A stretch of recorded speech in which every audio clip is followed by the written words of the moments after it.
Hello, good morning guys. So, yan. Maglilinis tayo ng feather ng ating kambing. Kasi pinagsama natin yung manok at saka kambing. Tuwing gabi, dito sila naglalagi sa ibabaw ng lagayan ng pagkain ng kambing. Kaya yan, meron mga dumi ng manok. Gawin lang natin is linisin lang natin araw-araw. Walang problema doon kasi kasama yan sa ating daily routine pag nag-aalaga tayo ng hayop. Sinsya na ho, wala akong taga video, sariling sika po ito.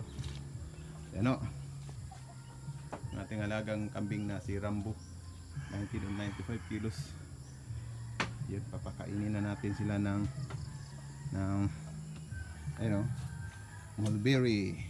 Paborito niya mulberry guys. Napaka-importante sa isang kambing ang mapakain sila ng masustansyang mga kumpay. Yan, ito mulberry to. Yan, mulberry. Yan, papakain natin. Yan, mulberry. Yan o. Yan, gustong gusto nila yung mulberry ng dahon, bagong kuha. Yan.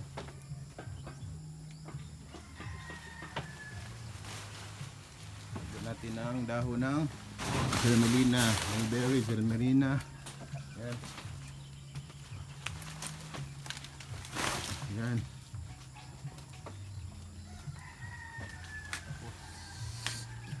Kakawate ulit. Yan. Kakawate, germelina. Ano? Yung tatlong pakain natin nila araw-araw. Germelina, gusto nila yung germelina. Lalong-lalo na yung bata pa na dahon.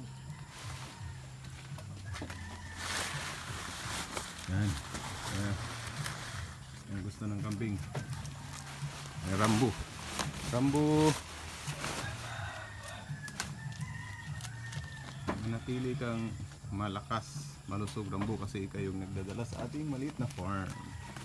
Maliit lang itong aking kambingan guys, pero masaya, malungkot. Dito halo-halo yung emosyon yung naranasan ko dito. Yan, gusto nila ito kakawate kasi gusto nila ito. Germelina, ayan, saka mulberry. Meron tayong mulberry. Dapat ho magtanim tayo ng mulberry, kakawate, ipil-ipil, napir, yung mga basic needs nila ho. Kasi doon tayo kukuha ng pang-araw-araw nila. Hindi man natin sila pinapastol, at least may makukuha tayong mga halaman, yung mga kumpay ho, tabi-tabi. Ayan, Rambo. Ayan, kakapurga ko lang ni Rambo ka today. Kailangan natin purgahin siya. Pero ako nagpupurga ako at least once every 2 months, 3 months, kasi hindi ko naman pinapalabas yung aking barako, nasa loob lang ng bahay nila.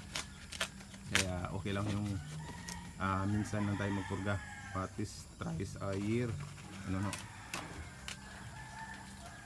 Kasi hindi naman natin sila pinapastol, yung hindi masyado natin silang yung nakukuha nila sa pagkukumpay, yung pagpapastol. Hindi kagaya ng ibang kambing na pinapastol, nandun yung mga bakterya na hindi natin inasahan.